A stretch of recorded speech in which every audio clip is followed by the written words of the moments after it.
Hidup TV mempersembahkan Oase Rohani Katolik yang dibawakan oleh para imam Keuskupan Agung Jakarta. Selamat menyaksikan. Salam damai dan salam jumpa sahabat Oase Rohani Katolik yang terkasih. Apa kabar Anda semua di hari ini? Senang sekali saya Patricia Elsa dapat kembali hadir di acara Oase Rohani Katolik. Bersama dengan saya sudah hadir Romo Antonius Wiwit Subagio CM, yang akrab kita sapa dengan Romo Wiwit. Kita menyapa dahulu Romo Wiwit. Halo Romo, apa kabar? Halo, baik sekali, luar biasa kabarnya. Sehat ya Romo ya? Puji Tuhan, sehat. Iya, luar biasa.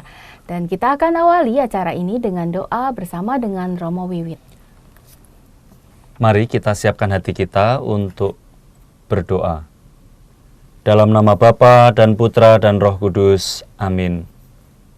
Allah Bapa yang Maha Baik, kami bersyukur kepadamu untuk segala sesuatu yang telah Engkau berikan kepada kami dalam hidup kami. Terima kasih untuk segala kebaikan yang tak pernah berkesudahan. Terima kasih untuk segala pertolongan yang kami terima dalam hidup kami. Dan kami semakin yakin bahwa Engkau tak pernah berhenti mencintai kami, karena Engkau menunjukkan kebaikan-Mu setiap hari, setiap saat dalam hidup kami. Bapa yang Maha Baik, kami mohon berkat-Mu, curahkanlah Roh Kudus-Mu atas diri kami masing-masing. Semoga berkat pencurahan Roh Kudus, kami dapat membuka mata hati kami terhadap kehadiran-Mu dalam hidup kami, supaya kami juga dapat membuka telinga hati kami, supaya kami dapat mendengarkan sabda-Mu yang Kau sampaikan lewat pengalaman-pengalaman, lewat peristiwa-peristiwa hidup, dan juga lewat orang-orang yang kami jumpai sepanjang hari ini. Berkatilah ya Tuhan kami semua, agar kami semakin menyadari bahwa Engkau tak pernah berhenti mencintai kami. Bunda Maria, Bunda kami, Bunda setiap keluarga Kristiani, bantulah kami untuk semakin menyadari kehadiran Yesus Kristus Putra-Mu di dalam hidup kami. Kemuliaan kepada Bapa dan Putra dan Roh Kudus, seperti pada permulaan, sekarang, selalu, dan sepanjang segala abad. Amin. Dalam nama Bapa dan Putra dan Roh Kudus. Amin.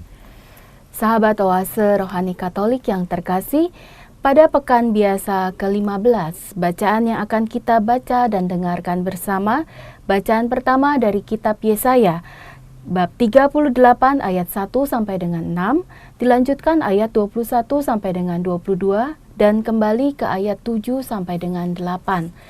Lalu bacaan Injil akan menurut Matius bab 12 ayat 1 sampai dengan 8. Kita akan awali membaca kitab Yesaya. Pada waktu itu, Hizkia Raja Yehuda jatuh sakit dan hampir mati.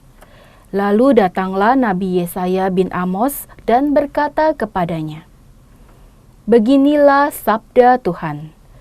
Sampaikanlah pesan terakhir kepada keluargamu, sebab engkau akan mati dan tidak akan sembuh lagi."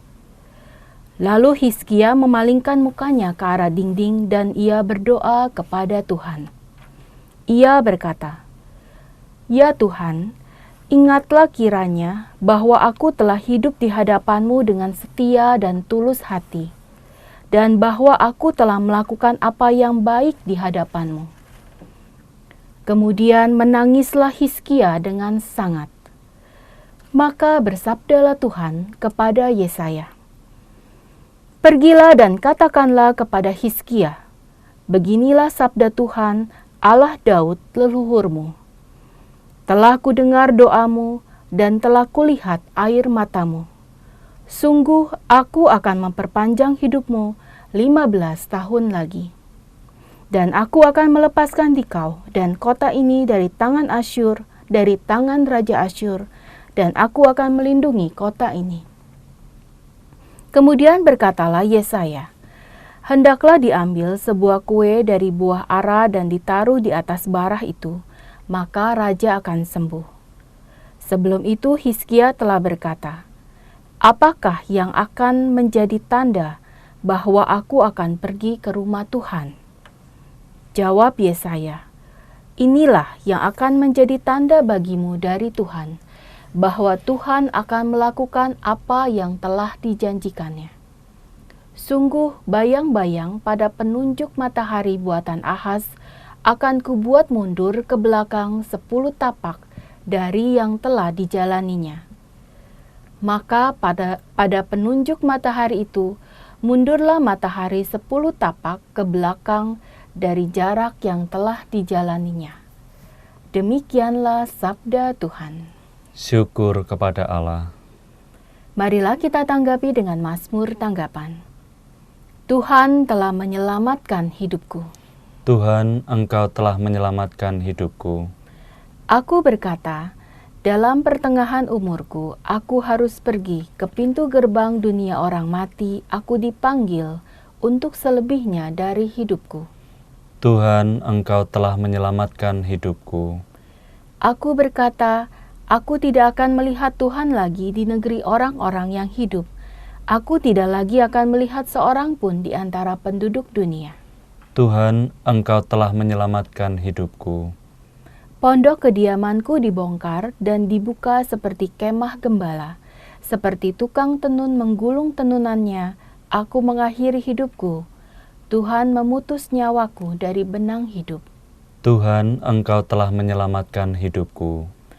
Ya Tuhan, karena inilah hatiku mengharapkan Dikau. Tenangkanlah batinku, buatlah aku sehat, buatlah aku sembuh. Tuhan, Engkau telah menyelamatkan hidupku. Sahabat Oase Rohani Katolik yang terkasih, kita akan mendengarkan bacaan Injil Yesus Kristus menurut Matius, bab 12 ayat 1 sampai dengan 8. Alleluia, alleluia, alleluia, alleluia, alleluia, alleluia. Domba-dombaku mendengar suaraku, sabda Tuhan. Aku mengenal mereka, dan mereka mengenal aku. Alleluia, alleluia, alleluia. Tuhan sertamu. Dan sertamu juga. Inilah Injil Yesus Kristus menurut Matius. Dimuliakanlah Tuhan. Pada suatu hari Sabat, Yesus dan murid-muridnya berjalan di ladang gandum. Karena lapar, murid-muridnya memetik bulir gandum dan memakannya. Melihat itu berkatalah orang-orang Farisi kepada Yesus, "Lihatlah, murid-muridmu berbuat sesuatu yang tidak diperbolehkan pada hari Sabat." Tetapi Yesus menjawab, "Tidakkah kalian baca apa yang dilakukan Daud ketika ia dan para pengikutnya lapar? Ia masuk ke dalam bait Allah, dan mereka semua makan roti sajian yang tidak boleh dimakan kecuali oleh imam-imam. Atau tidakkah kalian baca dalam kitab Taurat bahwa pada hari-hari Sabat, imam-imam melanggar hukum Sabat di dalam bait Allah, namun tidak bersalah? Aku berkata kepadamu, di sini ada yang melebihi bait Allah.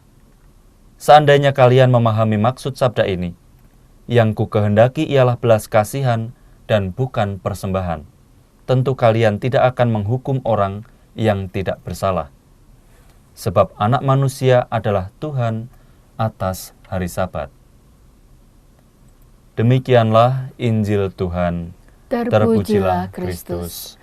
Terima kasih Romo Wiwit untuk bacaan Injilnya.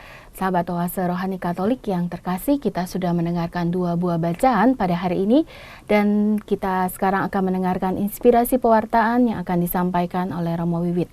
Romo dapat menyampaikan inspirasi dari bacaan pertama dulu ya Romo ya. Baik. Dari kitab Yesaya. Ya, dari bacaan pertama dari kitab Yesaya yang kita dengarkan bersama-sama tadi, inspirasi suci yang saya dapatkan adalah bahwa ya kita diajak untuk semakin menyadari bahwa Allah itu sungguh amat baik.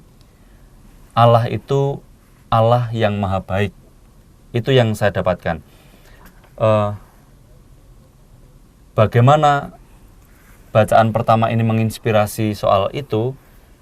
Jelas sekali tadi kita lihat dalam kitab Yesaya, kebaikan Allah itu nyata dalam diri Raja Hizkia. Ya. Kita tahu tadi Raja Hizkia sedang dalam keadaan sakit berat, dan Allah mengutus Yesaya untuk menyampaikan pesan kepada Hizkia, memberitahu bahwa sudah saatnya sudah hampir dekat nih, saat kematian Hizkia sudah hampir dekat. Itu yang dipesankan Allah kepada Hizkia melalui Yesaya. Tetapi kemudian Hizkia berdoa sambil menangis. Ya, kita tahu juga doanya tadi, ya Tuhan, ingatlah kiranya bahwa aku telah hidup di hadapan-Mu dengan setia dan tulus hati, dan bahwa aku telah melakukan apa yang baik di hadapan-Mu. Melihat apa yang dilakukan oleh Hizkia ini, tampaknya Tuhan berbelas kasih, Tuhan tergerak hatinya. Sehingga apa yang terjadi? Yang terjadi kemudian adalah Allah menunda saat kematian Hizkia. Allah menambah umur Hizkia. Tadi katakan dalam satu cerita Allah itu menambahkan 15 tahun lagi umur Hizkia ini. Nah, ini menunjukkan betapa Allah itu maha baik, menunjukkan betapa Allah itu sungguh Allah yang memperhatikan hamba-hamba yang setia kepadanya. Nah, saya kira pengalaman Hizkia ini membuktikan bahwa Allah itu maha baik. Tetapi bukan hanya Hizkia saja yang mengalami kebaikan Allah, ya, saya kira. Ada banyak tokoh dalam kitab suci yang mengalami kebaikan Allah. Dan bukan hanya tokoh-tokoh dalam kitab suci saja yang mengalami kebaikan Allah. Bahkan kita pun yang hidup di zaman ini masih terus-menerus mengalami kebaikan hati Allah. Nah, kita, ya tentu setiap orang pasti pernah mengalami. Saya pun pernah mengalami. Saya pun pernah mengalami tentunya ya. Nanti kita akan mencoba membagikan ya kepada sahabat Oase Rohani Katolik. Kebaikan Allah apa sih yang pernah kita terima? Atau mungkin saya dulu mau membagikan pengalaman apa sih kebaikan Allah yang pernah dialami dalam hidup. Nah. Iya, kalau saya boleh cerita sedikit, Romo, ini juga berhubungan seperti cerita dari Raja Hizkia ini. Jadi waktu saya sekitar usia SMP kelas 3, itu papa saya mengalami kecelakaan mobil dan cukup berat, cukup parah gitu kan, sampai mengkhawatirkan, sampai beberapa anggota tubuhnya tuh patah dan luka pendarahan dalam. Dan itu saya ingat sekali, itu waktu acara pernikahan adiknya, jadi tante saya. Jadi kita sama-sama keluarga, terus mobil yang dia tumpangi mengalami kecelakaan, dan dia yang paling parah gitu. Nah itu kami itu sekeluarga baru Katolik baru beberapa tahun. Suatu goncangan yang besar, karena baru mengimani masuk jadi Katolik, terus dapat musibah seperti itu, bikin shock. Dan mestinya kan iman kita tuh memang masih sangat hot ya. Jadi seperti Raja Hizkia ini ya kita benar-benar berseru, memohon, berdoa. Dan saya ingat saya rosario terus di rumah sakit seperti itu selama papa juga dioperasi. Dan puji Tuhan, fase kritis dan saat-saat yang menegangkan, mendebarkan itu kita bisa lewati. Dan kalau saya melihat flashback tadi seperti Romo katakan, kebaikan Tuhan seperti apa, yaitu saya merasakan sekali sentuhan dan kebaikan Tuhan pada saat itu. Karena papa saya itu sebagai satu-satunya tulang punggung keluarga yang mencari nafkah. Jadi kebayang kalau misalkan terjadi sesuatu hal yang kita tidak inginkan gitu kan. Ya seperti itu sih Romo. Ya, terima kasih. Saya kira ini pengalaman luar biasa berkaitan dengan betapa Allah itu maha baik terhadap kita. Saya yakin para sahabat oase Katolik yang di rumah juga pernah mengalami kebaikan-kebaikan Allah seperti ini. Saya pun juga pernah mengalami, ya. Iya, Romo. Dulu ketika masih kecil, saya ingat waktu itu ada event jambore. Saya lupa jambore apa ya, tapi pada waktu itu dihadiri oleh sekolah-sekolah di Malang. Dan pada waktu itu pesertanya banyak sekali. Saya waktu itu masih belum SD, tapi diajak bapak saya, karena bapak saya bekerja di sekolahan pada waktu itu. Saya masih ingat dulu itu ketika itu kan ada orang jualan macam-macam gitu ya. Sama bapak saya diajak keliling untuk melihat-lihat, untuk apa nanti diberikan apa gitu kan, minta diberikan apa. Nah, saya menggandeng tangan bapak saya nih, menggandeng tangan bapak saya. Tapi entah kenapa tiba-tiba saya sadar itu bapak saya sudah nggak ada dengan saya lagi. Jadi mungkin tangan saya lepas dari bapak saya juga nggak sadar, sehingga ya saya merasa kehilangan bapak saya juga demikian. Nah, saya spontan karena yang saya kenal di situ hanya bapak saya, sementara banyak sekali orang yang sedang di situ, ya saya menangis. Saya tidak tahu harus berbuat apa. Saya masih kecil, belum sekolah seingat saya. Saya menangis sejari-jarinya. Dan pokoknya nggak tahu harus bagaimana selain menangis ya. Saya jalan saja mencari bapak saya. Nah, ternyata baru kemudian saya tahu bapak saya juga kebingungan. Bapak saya itu mencari saya, ya keliling di antara kerumunan banyak orang itu. Nah, puji Tuhan, ketika saya menangis itu, rupanya tangisan saya menarik perhatian salah seorang guru yang kebetulan juga teman bapak saya. Nah, baru guru inilah yang kemudian menggendong saya dan akhirnya membantu saya mencari bapak saya. Nah, saya nggak bisa membayangkan seandainya saya ditemu oleh orang lain yang bukan temannya bapak saya. Diculik ya, Romo. Nah, mungkin ya nasibnya tidak seperti sekarang itu aja. Nah, itu salah satu pengalaman yang saya syukuri, bahwa di tengah kerumunan banyak orang ketika saya hilang dari pegangan bapak saya masih ditemukan oleh teman dari bapak saya sendiri. Padahal ada begitu banyak orang pada waktu itu. Kalau nggak salah jambore nasional pada waktu itu. Ya, ini yang kemudian menjadi salah satu pengalaman pengalaman iman yang sangat berkesan sampai saya menjelang mengucapkan kaul kekal pada waktu itu. Pengalaman ini muncul lagi ketika saya retret. Nah, ketika saya retret 30 hari itu kita diajak untuk menggali lagi pengalaman rohani. Nah, ini salah satu pengalaman yang muncul pada waktu itu. Nah, selain pengalaman ini ada begitu banyak pengalaman kebaikan-kebaikan Tuhan yang lain. Tetapi kesimpulannya adalah bahwa Tuhan itu sudah, kalau boleh dikatakan, terlalu banyak berbuat baik untuk saya. Nah, sudah sangat banyak berbuat baik untuk saya, sehingga ya pada waktu persiapan kaul itu, pada waktu retret panjang itu, di akhir retret saya ngomong ke diri saya sendiri, saya tidak mau menjadi orang yang kurang ajar. Saya tidak mau menjadi orang yang tidak tahu diri. Saya tidak mau menjadi orang yang tidak tahu berterima kasih. Karena saya sudah mengalami begitu banyak kebaikan Tuhan, saya sendiri mengalami banyak kebaikan Tuhan, keluarga saya banyak mengalami kebaikan Tuhan, maka saya berkomitmen untuk berterima kasih kepada Tuhan. Saya ingin sedapat mungkin membalas kebaikan Tuhan, meskipun tidak akan pernah terbalas, ya. Lalu bagaimana caranya saya membalas kebaikan Tuhan? Ya, yang saya miliki hanya diri saya ini, maka ya saya berkomitmen diri saya ini yang mau saya berikan untuk Tuhan, sebagai tanda terima kasih saya, karena ada begitu banyak peristiwa hidup, ada begitu banyak pengalaman yang membuktikan bahwa Allah itu sudah sangat banyak melakukan kebaikan atas hidup saya.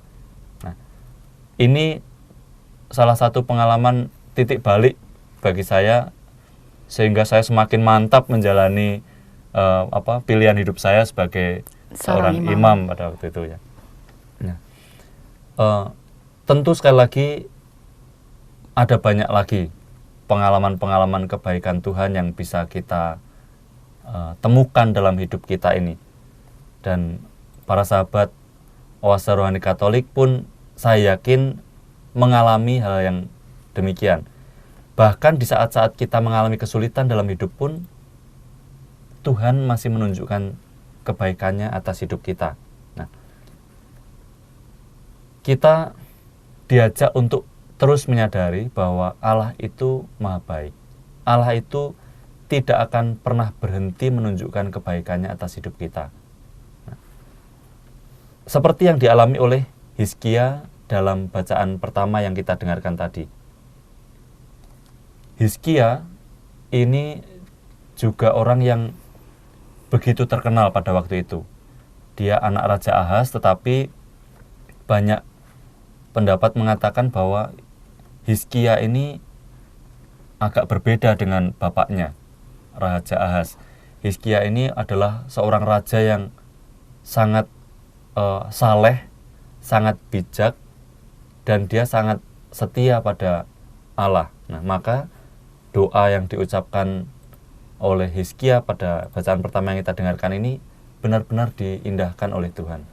Nah, saya kira kita juga bisa belajar dari pengalaman Hizkia.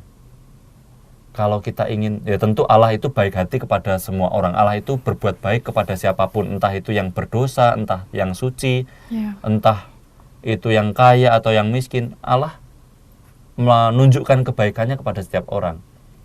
Tetapi tentu ketika kita menjadi orang yang taat dan setia kepada Allah, bukan mungkin, tapi saya yakin Allah pasti akan memperhatikan kita secara lebih, ya. Akan menunjukkan kebaikannya kepada kita secara lebih istimewa. Dalam situasi hidup kita, apapun yang terjadi, kita tetap yakin bahwa Allah tidak akan pernah meninggalkan umatnya. Apalagi kita ini bukan sekedar umat biasa. Kalau saya yakini kita ini berkat pembaptisan yang kita terima, kita sudah diangkat menjadi anak-anak Allah. Tidak mungkin Allah yang maha baik, Bapa yang maha baik itu meninggalkan kita anak-anaknya. Tidak mungkin Allah Bapa yang maha baik itu akan tega menelantarkan kita atau membiarkan kita sendirian dalam kesulitan kita. Nah, itu yang menginspirasi saya dan yang ingin saya bagikan kepada para sahabat Oase Katolik. Dan kalau kita baca pada awal kalimat ini sendiri, Romo, ada awal ayat pertama, ini kan sepertinya Allah memang memasang matanya kepada Raja Hizkia, karena dia sampai mengutus Nabi Yesaya untuk berpesan, mengingatkan nih sebentar lagi kamu akan dipanggil pulang, gitu kan. Berarti kan memang Allah begitu mengasihi Raja Hizkia. Betul. Ya, memang kalau dari riwayat hidup Hizkia, memang Hizkia terkenal sebagai seorang raja yang bukan hanya sekedar politikus ulung pada waktu itu, tetapi dia juga orang yang benar-benar saleh. Sehingga ya tidak heran kenapa kok kemudian Allah seolah-olah mengistimewakan dia, ya. Sampai dia mau mati pun diingatkan, dipesankan melalui Yesaya tadi, ya. Nah, memang demikian. Hizkia ini terkenal sebagai pribadi yang seorang raja yang saleh, yang sangat taat kepada Tuhan. Namun demikian, Hizkia pun juga pernah jatuh dalam kesalahan, pernah jatuh dalam tindakan yang mungkin pernah melukai hati Tuhan. Pada waktu itu pernah nyopotin emas di bait Allah atau itulah kurang lebih. Nah, tetapi Hizkia ini dia terus-menerus berusaha untuk taat dan setia pada kehendak Allah. Nah, itulah yang kemudian membuat Allah itu begitu perhatian kepada Hizkia. Iya. Dan Romo, kalau saya boleh bertanya, ini kan seperti Hizkia yang diingatkan lewat Nabi Yesaya kalau dia akan dipanggil Tuhan meninggal gitu. Lalu begini Romo, kalau pada saat ini kan sekarang nggak banyak lah, kita suka menjumpai kematian-kematian mendadak gitu, yang tanpa ada gejala atau apa, tiba-tiba keluarga kaget karena anggota keluarganya meninggal. Nah, ini bagaimana bisa melihat kebaikan Tuhan di situ, Romo? Ya memang ketika kita mendapatkan pengalaman yang mengejutkan seperti itu, misalnya kerabat kita meninggal mendadak, kita reaksi pertama seolah-olah reaksi pertama yang sering kali muncul itu berontak, protes seperti itu ya. Tetapi kalau kita mau melihat dari kacamata iman, ya kita sebenarnya diajak bahwa Tuhan itu, kalau yang sering saya katakan, Tuhan itu mungkin lebih membutuhkan dia sekarang. Dia di surga membutuhkan saudara kita ini, ya. Kalau saya meneguhkan seperti itu. Jadi Tuhan sedang membutuhkan saudara kita ini. Dia lebih menganggap saudara kita ini lebih diperlukan untuk Tuhan, untuk bekerja sama dengan Tuhan di surga. Nah, barangkali gitu. Tetapi mungkin caranya juga kadang ada yang dengan kecelakaan, ada yang apa. Kita pun tetap bisa melihat dari kacamata iman. Tuhan tidak ingin membiarkan saudara kita ini jatuh dalam dosa yang lebih berat, barangkali seperti itu juga, sehingga dia mengambil lebih cepat saudara kita ini. Yang jelas, Tuhan itu tidak akan pernah mengendaki sesuatu yang buruk terjadi atas diri anak-anaknya. Seandainya pun terjadi sesuatu yang buruk, pasti Tuhan itu memiliki rencana yang jauh lebih baik daripada yang dapat kita pikirkan. Ya, itu. Rencana Tuhan itu tidak akan membawa kesengsaraan, tapi akan membawa keselamatan dan damai sejahtera, ya Romo ya. Baik Romo, terima kasih banyak.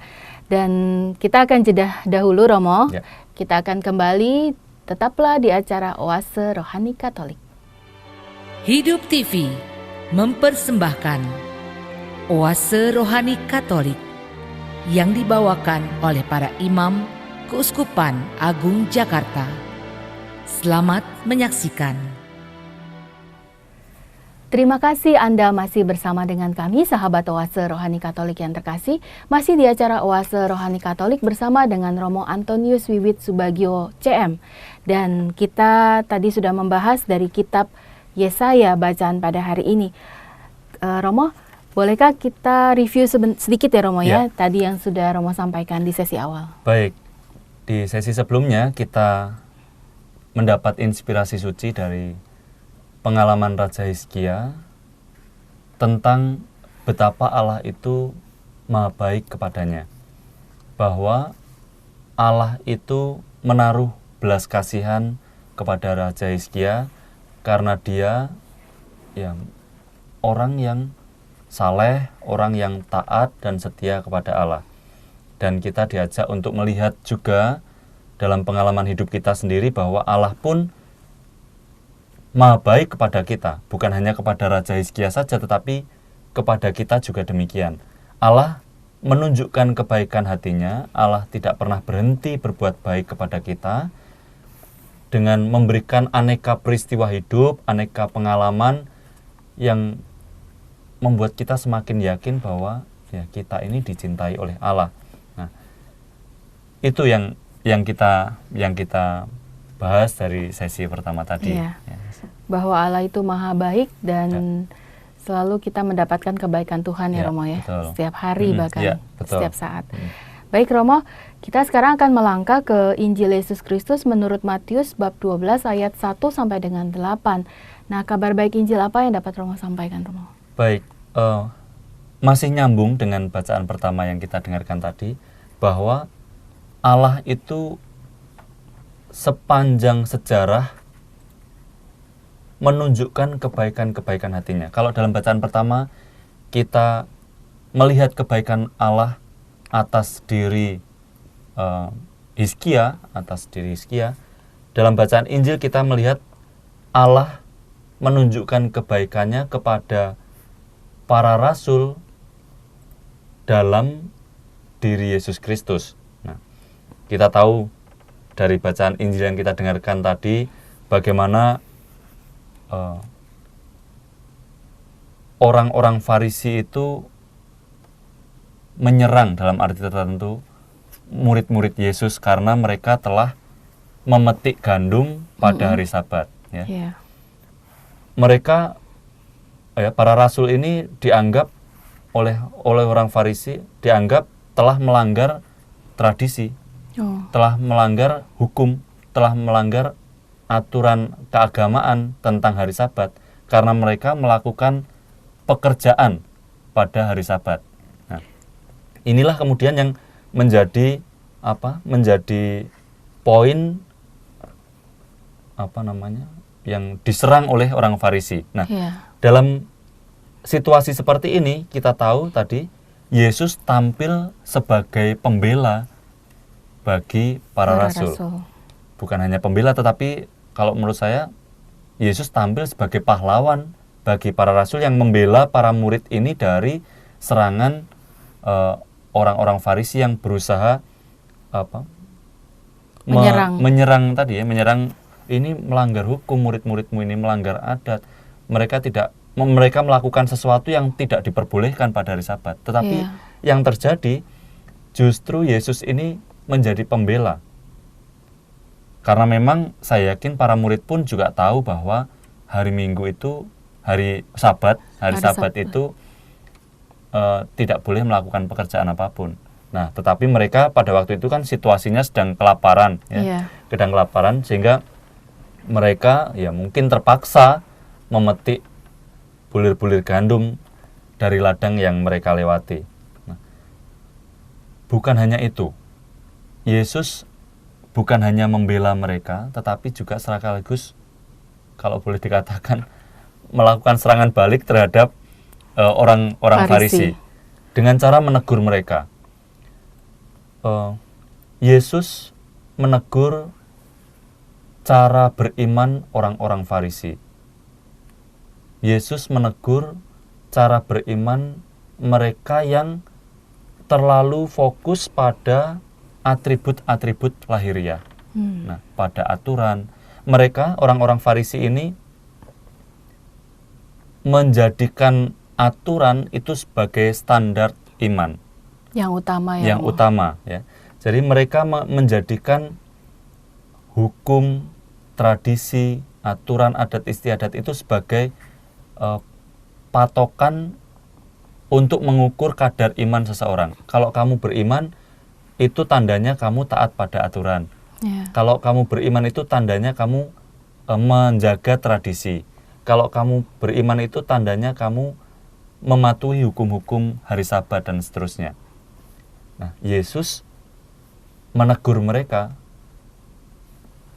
Yesus hendak mengatakan bahwa kalau mereka menjadikan aturan itu sebagai yang utama sebagai standar untuk mengukur kadar keimanan seseorang, itu iman yang sangat dangkal, jauh dibalik hukum, jauh dibalik aturan, adat istiadat itu sebenarnya apa sih?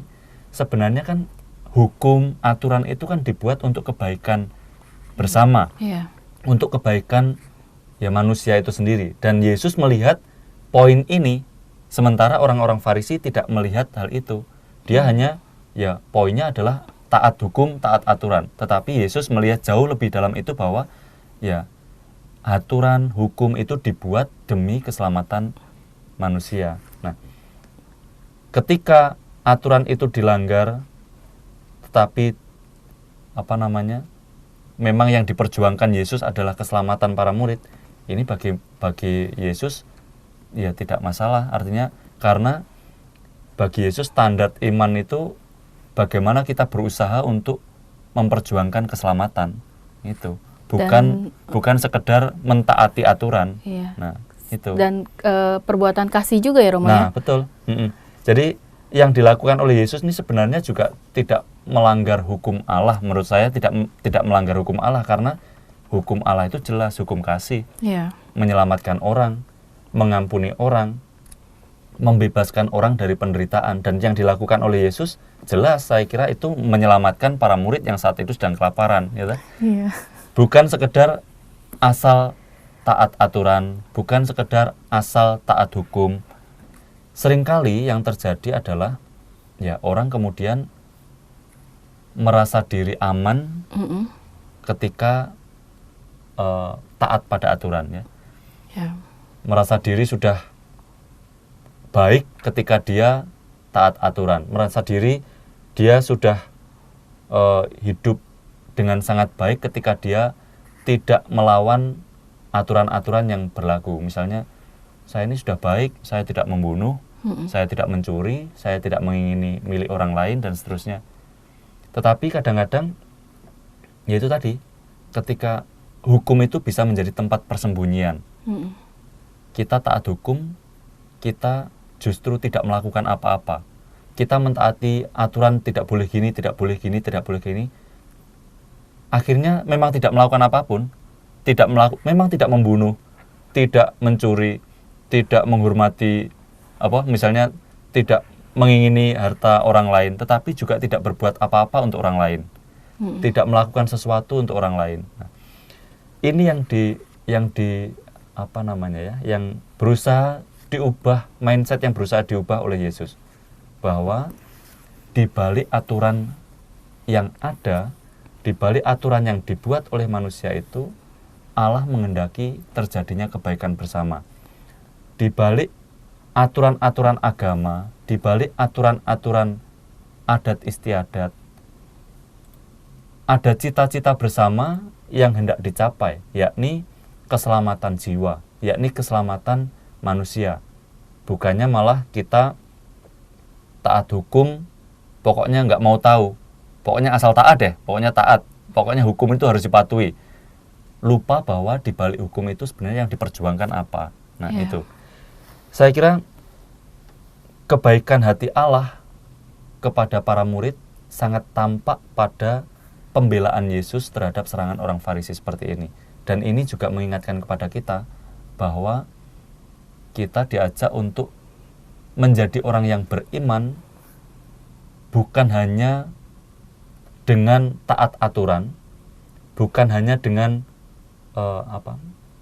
menjadikan standar atribut-atribut lahiriah itu sebagai ukuran iman kita, tetapi bagaimana kita memperbesar kasih kita kepada sesama, bagaimana kita memperbesar perhatian kita kepada orang-orang di sekitar kita, bukan hanya sekedar tidak melakukan ini, tidak melakukan ini, tidak melakukan ini, tapi juga tidak melakukan kebaikan sama sekali. Nah, itu yang diwanti-wanti.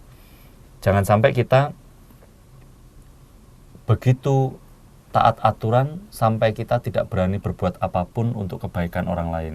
Nah, jadi gitu. keblinger ya, Romo. Nah, akhirnya keblinger memang. Nah, itu yang bisa saya bagikan. Jadi mari kita menjadi orang beriman yang sungguh-sungguh beriman, bukan mengutamakan atribut-atribut lahiriah yang justru membuat iman kita semakin dangkal, tetapi justru memperhatikan apa yang ada di balik aturan-aturan itu. Kita diajak untuk memberi perhatian pada keselamatan jiwa, kita diajak untuk memberi perhatian pada kasih akan sesama, kita diajak untuk lebih memberi perhatian dalam solidaritas kita kepada banyak orang, terutama yang terpinggirkan dan sebagainya. Yang kecil dan lemah ya, Romo. Betul. Dan kalau kita baca dari Injil pada hari ini, Romo, di sini Yesus bukannya tidak tahu tentang hukum Taurat atau tentang aturan hari Sabat ya, Romo. Karena di sini sewaktu Yesus menjawab pada ayat ketiga, tidakkah kalian baca apa yang dilakukan Daud ketika ia dan para pengikutnya lapar?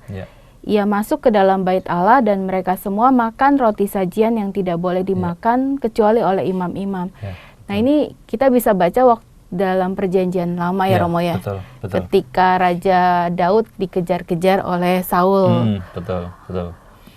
Jadi memang seperti yang Elsa tadi katakan, Yesus ini bukan orang yang buta hukum, aturan, tidak tahu tentang Taurat. Justru sebagai bagian dari masyarakat Yahudi, Yesus tahu keluarga-keluarga Yahudi selalu mengajarkan Taurat sejak kecil, dan saya yakin Yesus pun sebagai bagian dari keluarga dari masyarakat Yahudi, dia mendapat pendidikan yang cukup tentang hukum Taurat. Nah, ketika Yesus ngomong soal sejarah bagaimana Daud seperti itu di masa lalu, Yesus sebenarnya tidak mengatakan ini, bahwa ya tapi jangan terfokus pada aturan melulu sebagai aturan, tetapi lihatlah pesan kasih apa yang ada di balik aturan itu. Yang diharapkan adalah ya kasih, bela rasa terhadap sesama. Bagaimana kita itu berusaha untuk menyelamatkan jiwa. Ini yang menjadi perhatian Yesus. Jadi jangan sampai melupakan spirit di balik aturan yang sedang berlaku, di balik atribut-atribut lahiriah yang kita lakukan. Misalnya misalnya di gereja kita berlutut, kita melakukan sikap-sikap doa seperti itu ya. Mungkin ada yang memperdebatkan ya, ini nggak boleh begini sikap biasa tangannya. Itu dengan liturgi, Romo. Nah ya, biasanya kan gitu, kita nggak Iya. boleh gini ya, sikapnya harus begini. Tapi jangan lupa ada semangat di balik aturan-aturan itu yang tidak boleh kita lupakan. Sehingga penghayatan kita ketika kita melakukan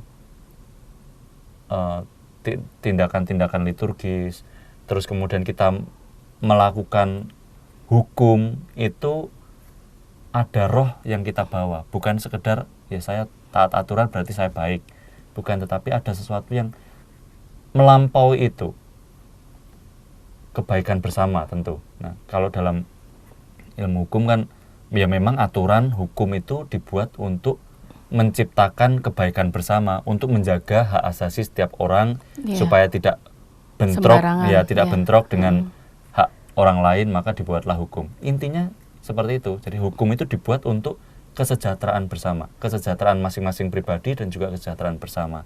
Nah,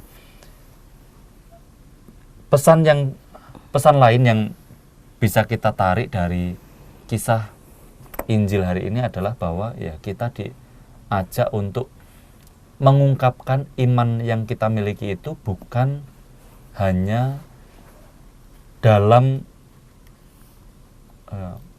tindakan-tindakan rohani, tindakan-tindakan liturgis atau tindakan-tindakan patuh pada aturan itu, tetapi kita justru diajak untuk mengungkapkan iman yang kita miliki itu dalam tindakan-tindakan kasih. Nah, ini yang perlu kita ingat sebagai pengikut-pengikut Kristus. Kristus sendiri sudah meneladankan kepada kita. Jangan sampai kita itu menjadi orang beriman hanya di gereja saja. Pulang dari gereja, sudah imannya juga ditaruh di gereja. Kita nggak pakai iman kita. Kita dalam perjuangan hidup kita, ya diajak juga untuk tetap menjadi orang beriman. Kita diajak untuk menjadi orang beriman baik di gereja maupun di luar gereja.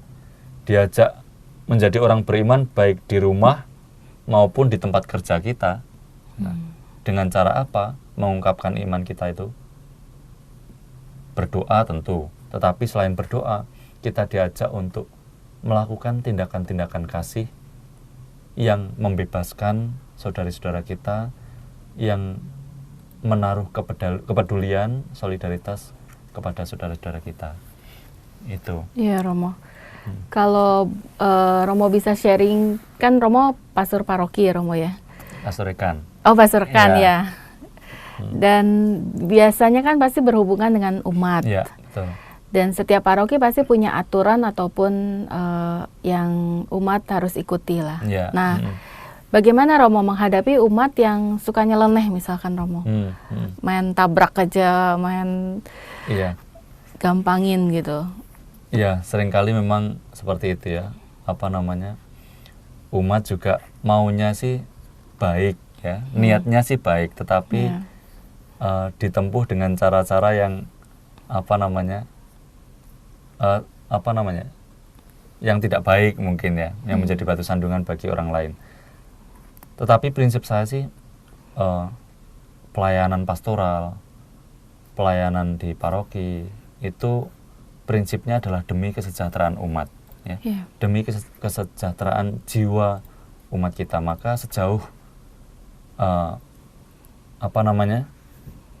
yang kita lakukan itu demi memperjuangkan kebaikan umat, ya itu saya kira yang kita perjuangkan. Itu. Lalu Romo ada yang berkata seperti ini, aturan kan dibuat untuk supaya ada ketertiban, dan juga kalau ada ketertiban akan tercipta kedamaian di antara umat, ya, kita ngomong ya Romo ya. Nah, ada lagi tadi Romo katakan ya aturan memang perlu tapi tetap harus mengutamakan perbuatan kasih. Betul. Bagaimana menghadapi orang-orang yang sangat sekali mengutamakan aturan, jadi mereka hanya melihat ini nggak boleh, ini harus seperti ini gitu. Ya, tidak mudah memang memberi penjelasan seperti itu ya. Kadang-kadang pernah saya juga mendapat semacam kritikan itu ya. Gereja Katolik ini nggak konsisten menegakkan hukum, misalnya menegakkan aturan. Ya kalau dilihat aturan sebagai aturan, ya memang tidak konsisten. Tetapi kalau dilihat di balik itu, justru saya mengatakan Gereja Katolik sangat konsisten dalam hal kasih. Sangat konsisten dalam hal kasih. Nah, sehingga ya sekali lagi seperti Yesus tadi, jangan sampai kita itu jatuh pada atribut-atribut lahiriah saja, tetapi melupakan spiritualitas yang ada di balik atribut lahiriah itu. Nah, sekali lagi kita sudah sejak zaman dahulu kala, sejak zaman para rasul sampai sekarang kita tetap konsisten. Meskipun secara fisik secara lahiriah ada perubahan-perubahan aturan ya, perubahan hukum kanon dan sebagainya, tapi di balik itu saya tetap meyakini bahwa Gereja Katolik ini tetap konsisten dalam hal kasih itu tadi. Karena itu hukum utama yang diajarkan oleh Yesus. Ya, kasihilah Tuhan Allahmu dengan segenap dirimu, ya, akal budi, jiwa, pikiran, dan sebagainya. Ya, dan juga kasihilah sesama manusia. Nah, kita diajak untuk mengungkapkan kasih kita kepada Allah itu dalam tindakan nyata, yakni kasih kepada sesama. Dan kita juga bisa melihat contoh jelasnya itu dari Paus Fransiskus ya Romo ya? Iya, betul. Kan kalau dipikir beda banget gayanya dengan paus-paus sebelumnya. Betul. Seperti itu. Memang ya, Paus Fransiskus pun beberapa kebijakan pastoralnya mengundang kontroversi ya. Tetapi saya kira yang kalau kita mau melihat dari kacamata Yesus seperti yang kita dengarkan hari ini, ya esensi di balik itu kasih yang diperjuangkan oleh Paus Fransiskus. Sehingga kalau dikatakan sekali lagi, oh ini bakal berbahaya pada masa depan gereja, nggak konsisten dengan gini, saya yakin, saya tetap berkeyakinan tetap konsisten ya dalam hal kasih, dalam hal upaya gereja untuk menyelamatkan jiwa ini tetap konsisten. Gitu. Kita masih ada sedikit waktu Romo. Dari rangkuman pada bacaan hari ini, kesimpulannya Romo yang dapat Romo berikan. Baik, kesimpulan yang dapat saya bagikan kepada para sahabat Oase Rohani Katolik adalah kita diajak untuk menjadi orang yang beriman, semakin beriman bahkan, bukan hanya beriman dalam aturan, tetapi juga beriman dalam tindakan kasih kepada sesama. Dan kita diajak untuk juga terbuka melihat betapa Allah itu tidak pernah berhenti berbuat baik kepada kita. Allah itu terus-menerus menunjukkan cintanya kepada kita. Bahkan ketika kita tidak menyadari Allah sedang mencintai kita. Allah tetap mencintai kita bahkan ketika kita sedang dalam keadaan berdosa. Allah terus-menerus menunjukkan cintanya, menunjukkan kebaikannya kepada kita.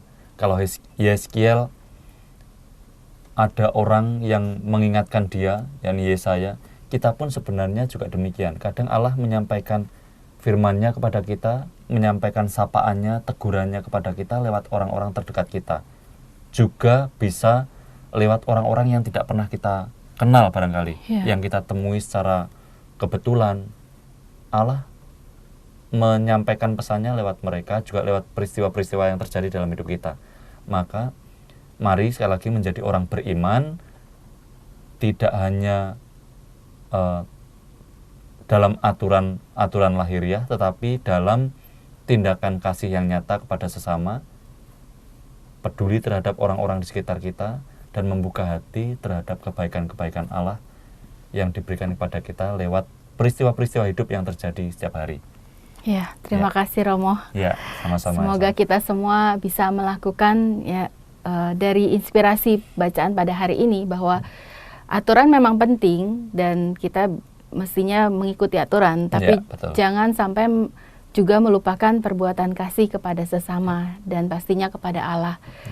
Baik sahabat Oase Rohani Katolik yang terkasih, bagi Anda yang masih ingin bertanya ataupun ingin sharing iman dapat mengirimkan SMS ke nomor 0822 1036 1555 atau dapat email kepada kami orkkaj@yahoo.com. Kita akan akhiri acara Oase Rohani Katolik bersama dengan Romo Antonius Wijubagyo CM dan saya Patricia Elsa pamit undur diri. Tetaplah semangat dalam menjalani hidup ini, dan sebelum kita mengakhiri acara ini kita akan menutupnya dengan memohon doa dan berkat melalui Romo Wiwit. Kita siapkan hati kita untuk berdoa dan memohon berkat dari Allah. Dalam nama Bapa dan Putra dan Roh Kudus. Amin. Bapa yang Maha Baik, sekali lagi kami bersyukur kepadamu untuk segala sesuatu yang masih Engkau berikan kepada kami, untuk kebaikan-kebaikan yang tak pernah berkesudahan, dan juga untuk peristiwa-peristiwa hidup kami yang menjadi sarana Engkau menyapa kami. Bapa yang Maha Baik, berkatilah kami dalam perjalanan hidup kami selanjutnya, supaya dalam setiap apa yang kami lakukan, kami senantiasa menjadi pelaku hukum kasih yang memperjuangkan kasih, berusaha untuk mewujudkan kasih dalam tindakan nyata kami setiap hari. Bapa yang Maha Baik, bantulah kami agar kami mampu menjadi pelaksana sabdamu, menjadi orang-orang yang beriman yang senantiasa melihat kebaikan-kebaikan-Mu dalam situasi-situasi hidup kami, bahkan dalam situasi hidup kami yang sulit, dalam situasi hidup kami yang mungkin berat kami rasakan. Bapa yang Maha Baik, berkatilah kami, dampingilah kami, agar kami selalu berusaha untuk menjadi anak-anak-Mu yang taat dan patuh pada perintah-perintah-Mu, sekaligus menjadi anak-anak-Mu yang tak pernah berhenti melakukan perbuatan-perbuatan baik, melakukan perbuatan-perbuatan kasih kepada orang-orang yang kami jumpai setiap hari. Bunda Maria, Bunda kami, sertailah kami dalam perjuangan hidup kami. Kemuliaan kepada Bapa dan Putra dan Roh Kudus, seperti pada permulaan, sekarang, selalu, dan sepanjang segala abad. Amin. Tuhan beserta kita, sekarang dan selama-lamanya. Saudari-saudara sekalian bersama keluarga, doa-doa kita, niat-niat baik kita, rencana-rencana hidup, pekerjaan dan pelayanan kita sekalian senantiasa dibimbing, dilindungi, dan diberkati oleh Allah yang Maha Kuasa, Bapa dan Putra dan Roh Kudus. Amin. Sahabat Oase Rohani Katolik yang terkasih, sampai jumpa di kesempatan lain. Mari amalkan Pancasila. Kita Bhinneka, kita Indonesia. Demikianlah Oase Rohani Katolik yang dibawakan oleh para imam Keuskupan Agung Jakarta. Tuhan memberkati.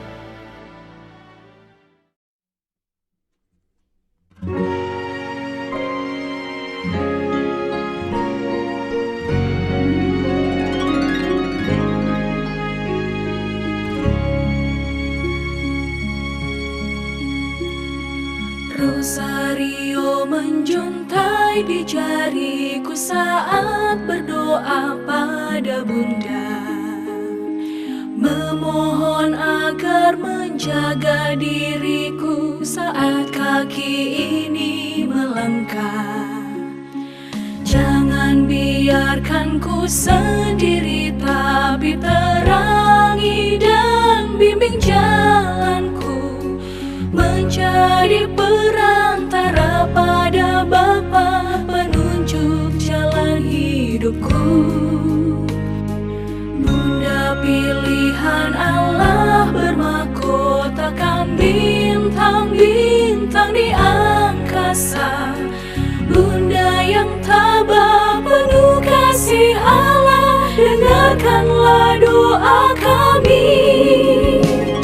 Salam Maria yang penuh rahmat, doakan kami yang penuh dosa, sekarang selamanya.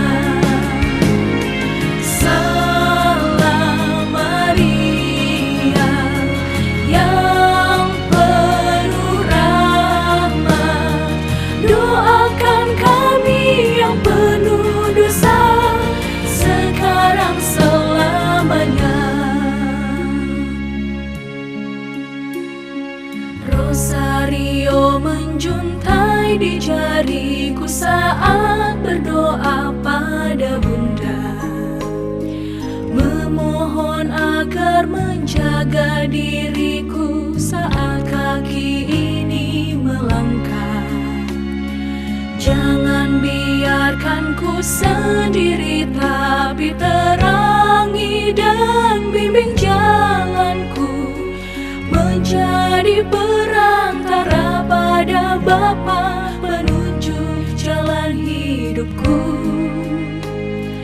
Bunda pilihan Allah bermahkotakan bintang-bintang di angkasa. Bunda yang tabah penuh kasih Allah, dengarkanlah doa kami.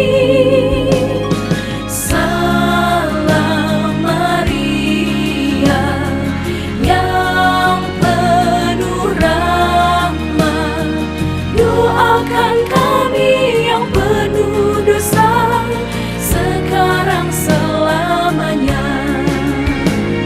Salam Maria yang penuh rahmat, doakan kami yang penuh dosa, sekarang selamanya.